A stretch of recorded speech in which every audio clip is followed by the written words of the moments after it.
Hello बच्चों, let's see this question and here this question say land affect the natural vegetation directly and indirectly। Question आपसे बोल रहा है कि जो लैंड होता है, जो भूमि होती है, वो नेचुरल वेजिटेशन को डायरेक्टली और इनडायरेक्टली तौर पे अफेक्ट करती है। किस तरीके से ज़मीन प्रभाव डालती है वनस्पति के ऊपर, ये आपको यहाँ पे बताना है। तो क्वेश्चन का यहाँ पे की कॉन्सेप्ट क्या है, land affects over natural vegetation. Land का क्या अफेक्ट है नेचुरल वेजिटेशन के ऊपर, तो वन बाय वन डिस्कस करते हैं। बहुत तरीके से लैंड अफेक्ट करता है हमारी नेचुरल वेजिटेशन को। अब देखिए, जो एक एवरग्रीन फॉरेस्ट होता है वो कहाँ पर होता है, वो ऐसी जगह में होता है जहाँ की जो सॉइल होती है वो बहुत फर्टाइल होती है। और वहीं दूसरी ओर अगर हम कैक्टस की बात करें तो कैक्टस ऐसे एरिया में होता है जहाँ की मिट्टी बहुत ज़्यादा फर्टाइल नहीं होती है, बल्कि बिल्कुल सूखी सी होती है, एरिड होती है बिल्कुल। तो लैंड का फ़र्क पड़ता है वेजिटेशन पे। देखिए, the nature of land influence the type of vegetation. जिस तरीके की ज़मीन होगी, जिस तरीके का नेचर होगा उस ज़मीन का या सॉइल का, उस तरीके की ही वेजिटेशन होगी।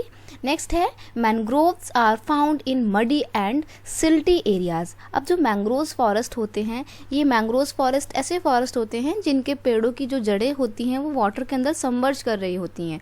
तो ये जो फॉरेस्ट होते हैं ये ऐसे एरिया में पाए जाते हैं जहाँ की मिट्टी कैसी हो, दलदल वाली हो, मडी सी हो और सिल्टी हो, बहुत ज़्यादा उसमें सिल्ट हो।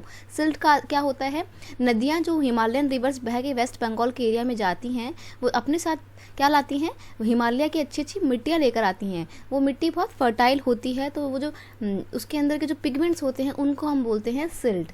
नेक्स्ट है the fertile land is used for the agriculture. अब देखिए, आप एग्रीकल्चर के लिए कौन से लैंड का इस्तेमाल करेंगे, जो फर्टाइल होगा। आप राजस्थान के एरिड एरिया में जाके एग्रीकल्चर नहीं कर सकते हैं क्योंकि वहाँ की मिट्टी फर्टाइल नहीं है। तो फर्टिलिटी के बेस पे भी डिपेंड होता है कि हमें कैसी एग्रीकल्चर करनी है।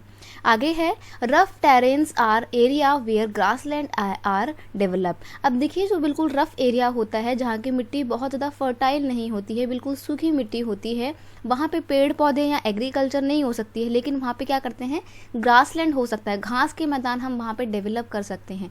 तो इस तरीके से हमने यहाँ पे देखा कि किस तरीके से अलग अलग नेचर होता है लैंड का, और वही नेचर इफेक्ट करता है उस एरिया की पर्टिकुलर नेचुरल वेजिटेशन को।